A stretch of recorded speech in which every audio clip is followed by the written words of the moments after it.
Спасибо. Спасибо большое. Thank you very much. Good day, ladies and gentlemen. Let me briefly inform you on the results of the UFA, BRICS and SCO summits.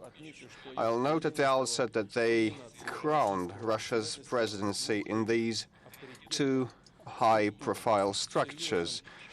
They were an important step in developing versatile cooperation between our countries. In terms of their significance and scale, the BRICS and SCO summits can be regarded as very important external political events on the international agenda. In UFA, we had attending heads of 15 states representing several continents: Eurasia, South America, and Africa. Each of our countries has its own path of development, economic growth paradigms.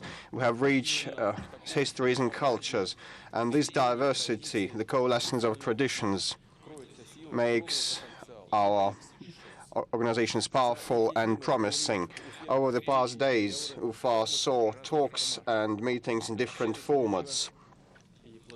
We had many fruitful discussions. Both summits saw meetings of heads of state and government in extended and restricted formats, and we had a joint informal meeting between BRICS and SCO members. And we also had attending the leaders of Eurasian Economic Union countries invited. So we had three organizations represented here: BRICS, SCO, and Eurasian Economic Union. We had bilateral meetings. For example, I had 11 bilaterals and a trilateral meeting with President of China and President of Mongolia. And after the press conference, I'm going to meet with President of Afghanistan, Prime Minister of Pakistan. And yesterday I had a chance to brief media in length on the BRICS summit outcomes. So let me now mention just a few points. BRICS leaders approved the key documents: the UFA Declaration and Plan of Action and Strategy for Economic Partnership, comprising specific accords to develop the entity and strengthen its international status. They provide for integrated measures to expand political coordination, expand mutual trade, investment, and pursue technology exchanges. We have launched the practical operation of BRICS financial institutions, the new bank and the contingent reserve arrangement, with the aggregate capital of $200 billion.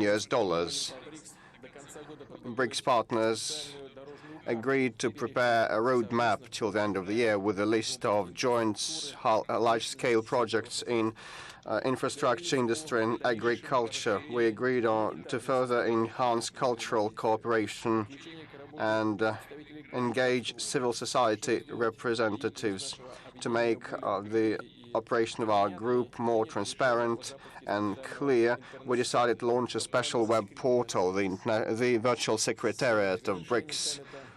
The summit doesn't conclude Russia's presence in BRICS till February next year, when India takes over as BRICS president. We will do our utmost to step up cooperation in the framework of the entity. Now let me say a few words on the SCO meeting of heads of state council. We had substantive discussions on the current issues and the results of Russia's presidency. We reached the goals identified last year. Primarily and most importantly, over the 15 years of SCO history, we have for the first time decided to extend the composition of the members. We signed the inaugural documents for the accession of India and Pakistan. Thus, we amplify our capability to counter modern threats and challenges, and current threats and challenges, and enhance economic and political potential of our entity. We decided to raise Belarus's status to membership. Armenia, Azerbaijan, Cambodia, and Nepal received the dialogue partner status. Several more countries wanted to join our group as the observers or dialogue partners with a broad geographic scope stemming from South and Southeastern Asia to Middle East. And let me underscore that we approved the SCO development strategy with the priorities set till 2025 in all the key areas of cooperation, starting from trade and economic interaction to providing regional stability and timely responding to conflicts and crises. We adopted the UFA SCO declaration that prescribes the shared views on the relevant international and regional problems and gives assessments to routine activities of SCO. We also discussed in detail on the situation in Afghanistan. We stated that the militants of the Islamic State are gaining ground and spreading their tentacles to this country, which makes the threat to security on our southern frontiers even greater. We believe that we should start implementing the program of cooperation to fight terrorism and separatism for 2016-2018 without any delay and start the elaboration of a SCO Convention Against Extremism. It's common knowledge that one of the main sources of funding for radical groups is income obtained from drug trafficking. Therefore, SCO members mapped out plans against the drug threat, and these are reflected in a special statement by the summit. The agreement on trade and on border cooperation also should stem drug trafficking. We agreed to expand the economic dimension of the SCO and use the potential of the Business Council, Energy Club, and the Interbank group of the SCO more actively.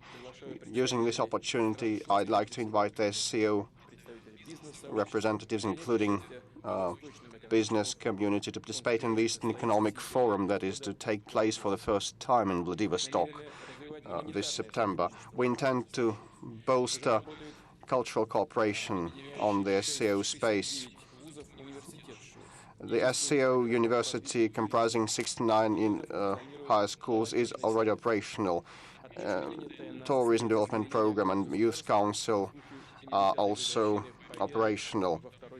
I'll make special note of the statement on the 7th anniversary of the victory in the Second World War. We should remember all the victims in the struggle against Nazism. We should counter attempts to distort historical facts and spread of radical ideas. Starting with tomorrow, the Uzbek colleagues will take over the presidency from us. I'm sure that the Uzbek colleagues will fill the agenda with promising substantive initiatives. We wish them every success and we're ready to assist them wholeheartedly. Ladies and gentlemen, we believe that BRICS and SCO summits enjoyed not only good decisions and meaningful talks, but also good arrangements. And this is the merit, definitely, of the leadership and government of Bashkortostan and the city of Ufa. And I'd like to thank all the people of the Republic for their hospitality and their desire to make the environment, to create the environment of utmost comfort. Thank you so much. Ladies and gentlemen, now we only have half an hour for questions because the President has a very busy schedule. Half an hour for questions. Wow. It must be crazy. Anton Vernitsky, Channel 1. Due to a number of reasons, BRICS countries now face several hardships. Political and economic in Brazil, economic difficulties in Russia, stock market slump in China. Do you think there may be any way out of the situation? What can the way out be? And what is the future of BRICS? Will the group, this club of interests, turn to be a full-fledged international organization? With respect to economic difficulties, they are existent everywhere. If you look at the outlooks of the international financial institutions, all of them are downwards oriented. The World Bank or the IMF, I'm not sure stated the other day that the global economy will suffer a downing of the economic level, and in Europe they have a deceleration of growth rate. The Greek crisis in the Eurozone, the slowdown of economic growth in the United States, and it's common knowledge that their debt is in excess of their GDP level. Their GDP is 17.8 trillion US dollars, and their debt is over 18.2 trillion dollars. It's a grave problem, not only for the United States, but also it's an issue for all other countries, and BRICS countries are existent in this context, and that's it. With respect to Brazil, at the heart of their problems, they have economic issues. There's a need, and I believe that the Brazilian colleagues are aware of this. There's a need to change the paradigm of the growth rate and the paradigm of development. And as always happens worldwide, the opposition capitalizes on these difficulties, which is the golden rule of the political life. And I'm certain that Brazil will overcome all these problems and will be back on track of stable development. With respect to China and their stock markets, we discussed it with China's president, and the leadership of China is quite tranquil on that, and I concur with their assessments to the effect that in the previous periods the bulls were too certain, too assertive, and now we are witnessing a certain corrective slump. But the recent data show a slight surge. I believe that China will remain the powerhouse of the global economy. Well, you know what is happening in the Russian Federation. I said about this on many occasions. We have some problems. We have the deceleration of growth rates, including our GDP, but we have preserved our reserves, and the exchange rate is tolerable. We have positive trade balance. We have trade balance surplus, and I believe that we will overcome all the difficulties. Regarding the question whether BRICS will become a full-fledged entity or not, you know, we first conceived creating BRICS in 2005 on the sidelines of the G8 in St. Petersburg. We came up with the proposals for leaders of China, India. These were the outreach participants, and Russia. And that proposal was accepted. Then, some years afterwards, we made a point of getting together, and then Brazil joined us, and a bit later, South African Republic merged in. All that was natural, not artificial. No one forced anybody anywhere, because all participants of that process feel the definite and natural need to cooperate, especially with respect to providing more democratic principles and foundations for the global economy. And mutual backing is also important. This is why we established the New Development Bank and the CRA, comprising both of them the capital of $200 billion. So now we have the practical tools of cooperation at hand. Do we need to add more red tape? I don't think so. We don't see the need so far, and closer coordination can be reached by the digital secretariat, with the help of the digital secretariat. Okay, then, Russia TV channel. Olga Skabeva, Russia TV channel. BRICS countries refrained from expanding their makeup, and unlike the SCO, we have witnessed the start of accession of new members. What do you believe are the borders for the expansion of the SCO, and whether that will be detrimental to the existence of the unity within SCO after new members join in? Yeah, I understand the logic of your question, saying that the more members an organization has, the harder it is to reach consensus. And in SCO, all the issues are to be resolved by consensus procedure. We don't have any block-based principles, and no decisions are imposed. Everything is decided unanimously. Obtaining consensus with more member states, including neighbors, that, may have various issues between themselves, and the historical track record of their relations is not always flawless and cloudless. But the power of such decisions made as a result of very difficult dialogue and process to meet each other halfway will be great.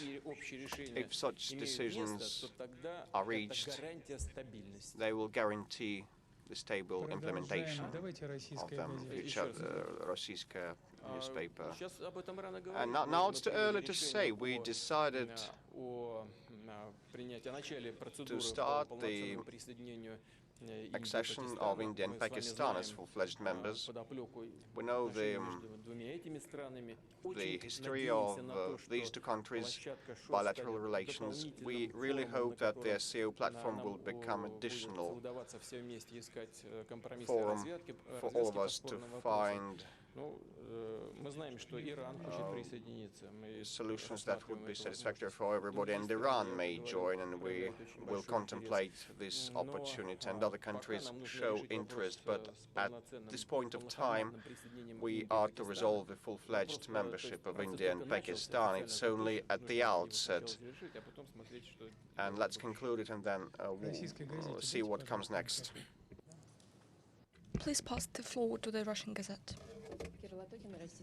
I represent the Russian Gazette.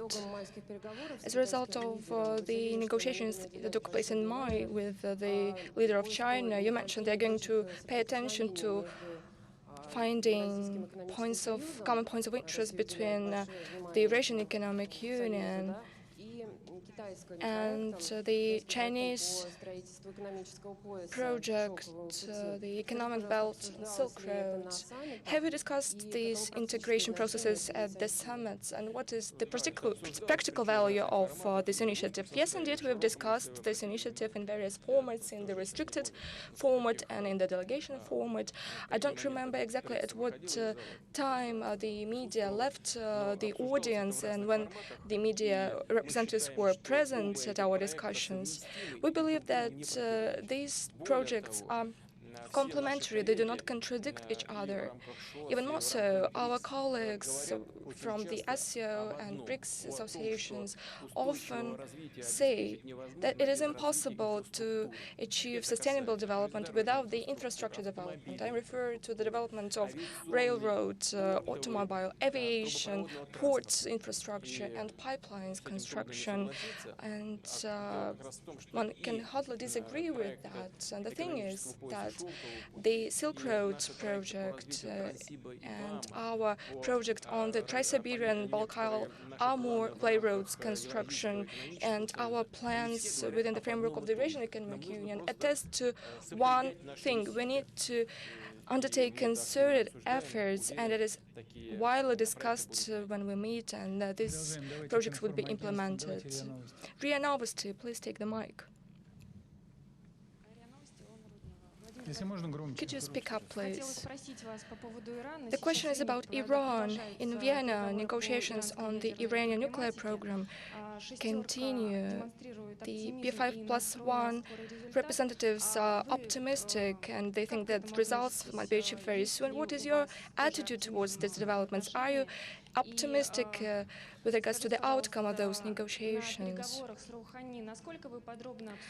Have you discussed in detail the nuclear dossier of Iran during your bilateral with Mr. Rouhani? And could you express your point of view on the possible cancellation of sanctions against Iran? Won't it send oil prices down? Thank you. Regarding the negotiations on the Iranian nuclear program, yes, indeed, we discussed this issue with President Rouhani. Almost all foreign ministers are now in Vienna, with the inclusion of our foreign minister, but as he assured us yesterday, we are keeping close track of the negotiation process taking place in Vienna. We, of course, know what's happening there. Our foreign minister is in contact with his counterparts and colleagues who are now in Vienna. We are an active participant of this process, and I hope that everything will come to the conclusion. Necessary documents will be signed in the nearest future, and guarantees will be agreed upon, which are extremely important. First of all, from the point of view of maintaining international security and WMD non-proliferation. And it's not only Iran and the negotiation process participants, but all regions of the world, including the Arab countries and Israel, are interested in attaining this goal. And secondly, we assume that all sanctions against Iran will be cancelled. We stand for the full-fledged cancellation of all those sanctions as soon as possible, because we believe that sanctions is not the way to address global problems and challenges. Each and every participant of these negotiations has their own points of view, but the compromise should be achieved, and I believe that it is possible in the nearest future. At the same time, Iran will continue the extraction and production of oil, which is natural as well. We believe that sanctions should be ruled out completely in international negotiations. Sanctions should not be used in global economy because it makes all things topsy-turvy. We need to politically settle all these issues, and only then sustainable development can be ensured. Regarding the oil prices, I believe the global economy might adjust to all the fluctuations because the consumption volume will increase. The same holds true of the Russian economy, and we stand ready for this. The floor is given to the Interfax agency.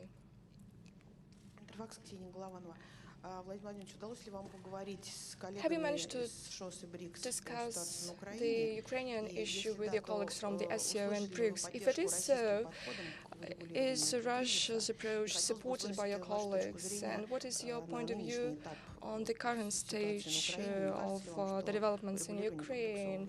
Don't you think that the settlement is stalled? I'll start with the last remark that you've made. Well, I believe that settlement issue is stalled indeed to a certain extent. First of all, because our Ukrainian partners are not, our partners from Kiev are not willing to engage in direct negotiations with the representatives of Donetsk and Luhansk, which is very strange, because it is partners from Kiev who insisted on bringing to Minsk the representatives of Donetsk and Luhansk. It is Kiev partners who wanted them to sign the relevant agreements because they wanted them to be committed to those agreements. And now they don't want to talk to them. Why did they make them come to Minsk in the first place? That is very strange. We believe that it is their strategic step forward. But I tend to believe that we have more chances for success rather than for failure. And secondly, whether this issue was discussed or not. Well, we didn't go into details on that matter. Some of my colleagues wanted to know our approach to this situation, and we gave them our account of the Ukrainian crisis. Whether this issue is reflected in the outcome documents, I can say that all of us agree to the fact that there can be no alternative to the settlement of the Ukrainian issue, no alternative to peaceful settlement and full implementation of the Minsk agreement.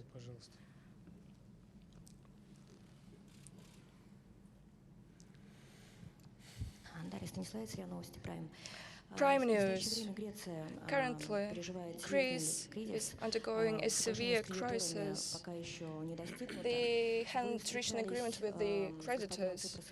You had a meeting with Mr. Tsipras in St. Petersburg. You had a telephone conversation with him after the referendum took place.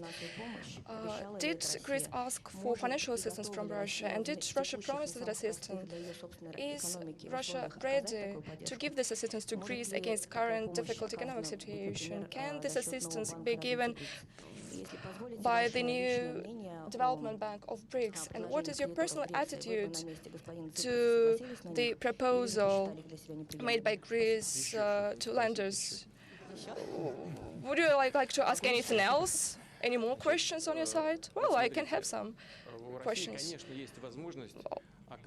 Naturally, Russia is capable of giving assistance to our partner despite of any difficulties Russian economy is facing.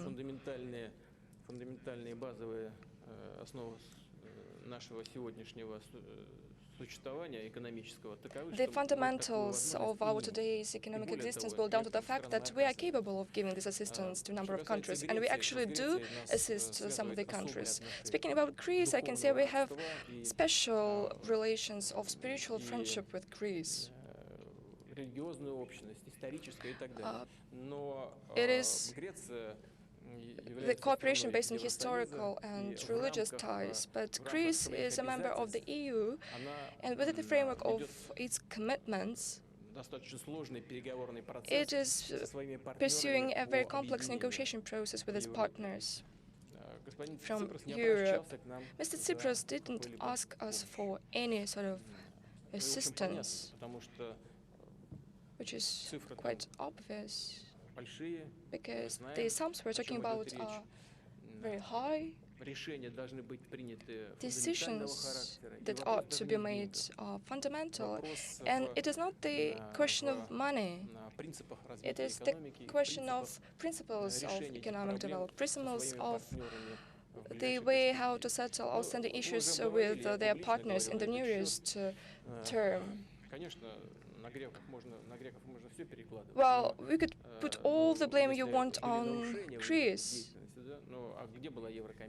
If they somehow violated their commitments, where was the European Commission at that time? Why didn't it try to adjust the policy of the previous government of Greece? Why did they give various loans and benefits to Greece? Why didn't they make them adjust their taxation policy? Why did they give them subsidies for islands? There is something to discuss on that matter, and the government of Greece have some bargaining tools. When there is a big currency which is common for countries with different stage of economic development, the country loses the possibility to regulate its finances and its economic paradigm through fiscal mechanisms. Greece cannot devaluate euro. It is deprived of this tool, and it is not capable of attracting a greater flow of tourists, which is the major source of income for Greece. It has to limit itself in terms of agricultural production because there are certain quotas imposed by Brussels. It has limitations in terms of fishing. There are lots of limitations as well as lots of advantages of staying within the Eurozone that have to do with preferential loans and other benefits. That is a sovereign choice of the Greek people and Greek leadership. It does not impact us directly, although there are some indirect consequences for Europe and Russia, even though we are not part of the Eurozone and the European Union. Since the volume of trade with Europe is very high, Europe altogether is our #1 partner in terms of trade, and naturally we're studying carefully the developments in Europe, and we're a bit alarmed by these developments, but we hope that the crisis will be settled in the nearest future. The last two questions, please. Are there any information agencies from the summit participating countries? Please, the floor is yours. Please introduce yourself. Chinese information agency Xinhua. Russia is currently developing a strategy aimed at developing Siberia and the Far East. What specifically are the measures that Russia is taking to implement that strategy, and what role do you think China can play in the development of the region? The government of the Russian Federation has adopted a whole number of decisions related to creating beneficial conditions for doing business in the regions that you've mentioned. What I'm referring to is creating the territories of advanced development, where there are several quotas for the participants of the economic activities. I could also mention reducing taxes for so-called greenfields. Greenfields are enterprises that start the activities from the scratch. And I could also mention a whole number of other benefits and advantages that could be given to the companies that are going to start their businesses at the east of our country.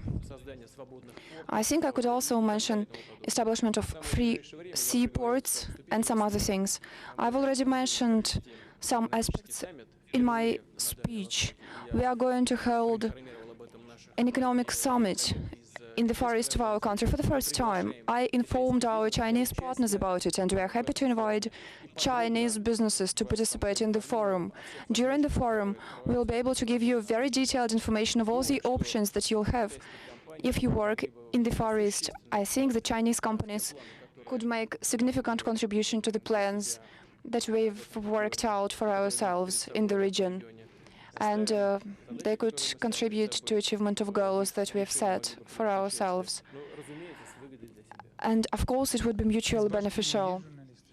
Are there any information agencies from Bashkortostan? Please, the floor is yours. Please pass the mic to journalists from Bashkortostan. Mr. President, I'm here to represent West of Bashkortostan. You've mentioned that your assessment of the summit arrangement is very high. Do you think Bashkortostan is ready to host some international events, not necessarily political events? It could also be sports events. Well, of course, you've already hosted 2 big international fora where lots of guests participated, where there were lots of representatives of mass media. Of course, you're ready to host such fora. I know that during the preparation period in Bashkortostan, you've taken good care of the roads infrastructure, you've prepared the summit venue, and you've built 7 hotels, hotels of the very good quality, of the international level quality. So I believe that you have everything that is necessary to host international events, and we'll consider relevant options with the government of the Republic, and will take necessary efforts in order to host sports events and political events. And the last question, please, the floor is yours.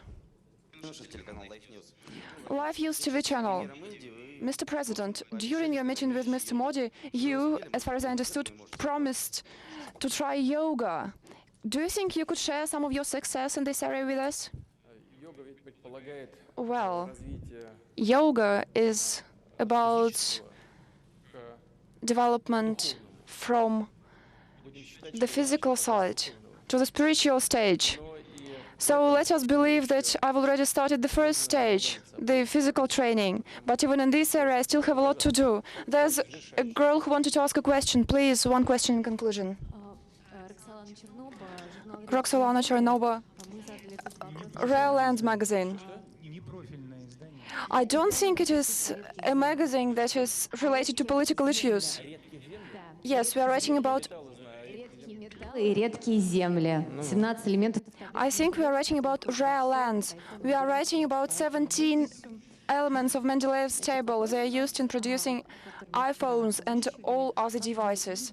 I think we already asked that question yesterday. What is your vision of the world in 10 or 20 years in the context of the agreements that have just been achieved? Do you think we are going to have BRICS bank cards? Do you think we are going to have BRICS passports? What do you think we will see in 10 years? What are the languages that our children must study? They should study Russian and the Bashkir language. Thanks a lot. And now I'd like to, well, speaking about the financial instruments that you've mentioned, I think that we have to start our own plastic production.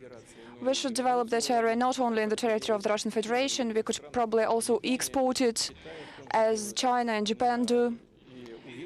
And I'm sure that this area is going to be very promising. We have a very big market. Visa and MasterCard account for 97% of customers within Russia. I think this situation is very far from normal. We allowed our partners to gain such a big share of our market because we believe that economy and politics should not be linked. Economy should not be used as an instrument of the political struggles. But then we found out that it was not the case. So, as I've repeatedly said, we should not get isolated. We should not build any walls around us. We are definitely going to use all the tools of cooperation that are available. We'll work with European countries, with the United States, with Asian countries and African countries. And we are ready to work with all those who want to work with us. BRICS countries are powerful states that have strategic prospects for their development, that have a vision of their future goals. They are leaders of the global economy. If you just pay attention to the human resources they have, to their potential, to their growth rates, I think you'll agree with me. So I'm sure that there will be new tools that we'll benefit from, that will be beneficial for all the citizens of the BRICS countries. And I hope that we will live in a more balanced and a more prosperous world. Thank you.